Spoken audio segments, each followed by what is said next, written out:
এটা কি warm up set লাগেই না, ওয়েট বাড়াই যাবো। তুমি একটা ওয়ার্ম আপ করো,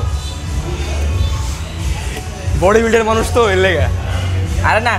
হ্যালো, আসসালামু আলাইকুম। বাল্কিং করতেছি, আজকে প্রায় 35 দিন পূর্ণ হলো। বর্তমানে আমার বডি ওয়েট হচ্ছে 70 কেজি, তবে এক মাস আগে আমার ওয়েট ছিল 65 কেজি।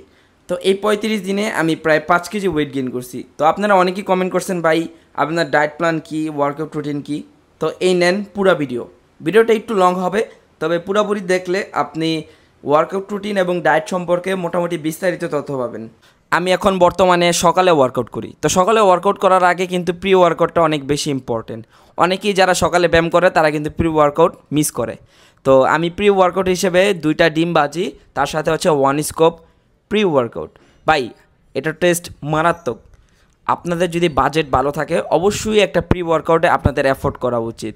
তো এই 2টা খাবার খাওয়ার আমি প্রায় 40 মিনিট সময় দিই, যাতে মোটামুটি আমার শরীরে এটা অ্যাবজর্ব হওয়ার সুযোগ পাই, যাতে আমি এনার্জি পাই। তারপরে আমি আমার সকালে যে মাল্টিভিটামিন, সেটা হচ্ছে ভিটামিন D3, সিবিট সি, এগুলা খেই।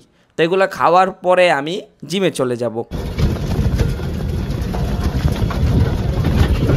সো জিমে আসার পর আমি কিছুক্ষণ ওয়ার্ম আপ করলাম, দেন আমি আমার মূল ওয়ার্কআউট শুরু করলাম। আজকে হচ্ছে আমার বাইসেপ ট্রাইসেপ। তো বাইসেপের জন্য আমি প্রথম এক্সারসাইজ সেটা হচ্ছে পিচার কল।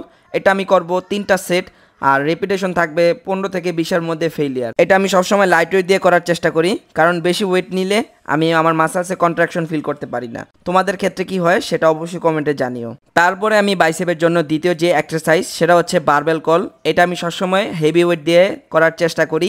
এটা আমি করব 4টা সেট, আর রেপিটেশন থাকবে 12 থেকে 10-এর মধ্যে ফেইলিওর। আমি এখানে লাস্ট 30 কেজি দিয়ে 15টা রেপস মারছি। বারবেল কল মারার পর আমি বাইসেপের কিছুক্ষণ ফ্লেক্স করলাম। তো ফ্লেক্স করার পর আমার লাস্ট যে এক্সারসাইজ সেটা হচ্ছে কেবল হ্যামার কল। এটা আমি করব 4টা সেট, আর রেপিটেশন এটা আমি একটু হাই রাখবো 15 থেকে 20-এর মধ্যে। সো এই হচ্ছে মোটামুটি আমার আজকে বাইসেপ ওয়ার্কআউট শেষ। ট্রাইসেপ ওয়ার্কআউট করলাম না, কারণ আমার হাতে ইনজুরি। তো দেখা হবে বাসায়। So after heavy arms workout করার পর আমার প্রথম মিল সেটা হচ্ছে 1 স্কোপ ক্রিয়েটিন আর 1 স্কোপ ওয়ে প্রোটিন। ক্রিয়েটিনটা সবসময় খালি পেটে খাওয়ার চেষ্টা করবেন না, তাহলে কিন্তু অ্যাবজর্পশন রেট খুব কম থাকে। আমি যেহেতু এখানে ওয়ে প্রোটিনের সাথে নিতেছি, এখানে কিন্তু গ্লুকোজ কার্বোহাইড্রেট আছে, যেটা আমার রক্তে কিন্তু খুব দ্রুত অ্যাবজর্পশন রেট বাড়াবে। তো এগুলো খাওয়ার প্রায় 30 মিনিট পর আমি আমার প্রথম মিল নিব, সেটা হচ্ছে 400 গ্রাম রাইস আর হচ্ছে 100 গ্রাম গরুর মাংস। এগুলো খাওয়ার পর দেখা হবে ভাই পরবর্তী মিলে। আর হ্যাঁ, ভিডিওটা শেষ পর্যন্ত দেখবেন, কারণ আমি কিন্তু ভিডিওর শেষে গুরুত্বপূর্ণ একটা টিপস দিব, এবং আজকে সারাদিন কি কি খাইছি সব কিছুরই একটা ডিটেলস সামারি দিয়ে দিব। তো দুপুরে মোটামুটি খাবার দাবার খাওয়ার পর আমার মোটামুটি সারাদিনের যেসব কাজ ওগুলো আমি কমপ্লিট করি। যেমন আজকে আমাদের নতুন স্টকে আসছে হচ্ছে থ্রাইভের ক্রিয়েটিন। তো আপনারা চাইলে এটা অর্ডার করতে পারেন, খুবই ডিসকাউন্ট প্রাইসে দিতেছি। অর্ডার করার জন্য স্ক্রিনে থাকা হোয়াটসঅ্যাপ নাম্বার অবশ্যই যোগাযোগ করবেন, আর আমি ডিসক্রিপশন বক্সে তো ডিটেলস দিয়ে দিব। তারপরে আসি, চলো আমাদের বিকালের যে খাবারটা আমি সবসময় যেটা খাই সেটা হচ্ছে এই দেখো, 50 গ্রাম চীনাবাদাম, 50 গ্রাম ছোলা, আর 2টা কিন্তু এই যে খুরমা খেজুর নিছি ভাই। এটা আমি এখন খাবো। মোটামুটি আরেকটু সময় লাগবে এর পুরোপুরি ফুলার জন্য। তো যদি ফুলে তারপরে আমি এটা প্রায় 1 লিটার পানি দিয়ে এটা কমপ্লিট করব। তারপরে দেখা হবে পরবর্তী মিলে। তো মোটামুটি সারাদিনের সব কাজ শেষ করতে করতে এখন 11টা বাজে গেছে। তো আমার সারাদিনের লাস্ট মিল সেটা হচ্ছে 150 গ্রাম গরুর মাংস আর 400 গ্রাম হচ্ছে রাইস। এটা হচ্ছে বিরিয়ানি, এটা আমি সবসময় খাই না, আজকে জাস্ট অকেশনালি খাইছি।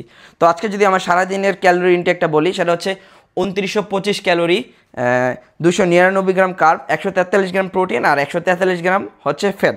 তো এই খাবারগুলো আমি কিভাবে পরিমাপ করি দেখেন, প্লে স্টোর থেকে একটা অ্যাপস ডাউনলোড করবেন, সেটা হচ্ছে মাই নেট ডায়েরি অ্যাপস।